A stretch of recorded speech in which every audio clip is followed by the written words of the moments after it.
ওমানে চলছে মাস্কাট আন্তর্জাতিক বইমেলা 2025। এবারের মেলার মূল প্রতিপাদ্য সাংস্কৃতিক বৈচিত্র্য ও সভ্যতার সমৃদ্ধি। স্থানীয় সময় বৃহস্পতিবার দেশটির কনভেনশন অ্যান্ড এক্সিবিশন সেন্টারে আয়োজন করা হয় জনপ্রিয় এই মেলার 29তম সংস্করণ উপলক্ষে আয়োজিত এই মেলা চলবে 3 মে পর্যন্ত।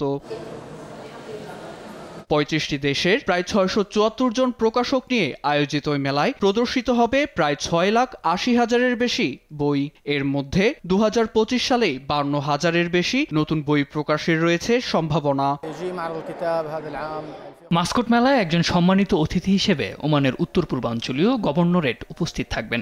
বিভিন্ন বুথ ও অন্যান্য সুযোগ সুবিধা দেখে বোঝা যায় সেমিনারে বক্তব্য রাখবেন তিনি, যা নতুন ইতিহাস ও ল্যান্ডমার্ক হিসেবে বিবেচিত হবে। অংশগ্রহণকারীরা বিভিন্ন অঞ্চলের বইয়ের ভিড়ে সবচেয়ে বেশি ঝুঁকেছেন গাজার ঐতিহ্য ও ঐতিহাসের দিকে। এবারের বই মেলায় ফিলিস্তিনি সাহিত্য, রাজনৈতিক, ভৌগোলিক বিষয়ের উপর জোর দেওয়া হয় বিশেষভাবে। গাজার ঐতিহ্যের সমৃদ্ধি ও চলমান যুদ্ধের পরিস্থিতি নিয়ে আলোচিত বইগুলো রয়েছে আগ্রহের শীর্ষে।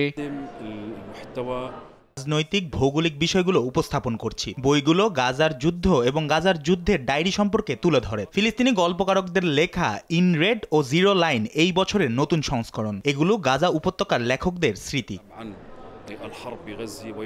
মাস্কাট আন্তর্জাতিক বইমেলায় বিপুল সংখ্যক মানুষ অংশগ্রহণ করেন। দর্শনার্থীরা এবারের বিস্তৃত সাংস্কৃতিক পরিবেশনার জন্য আয়োজনের প্রশংসা করেন।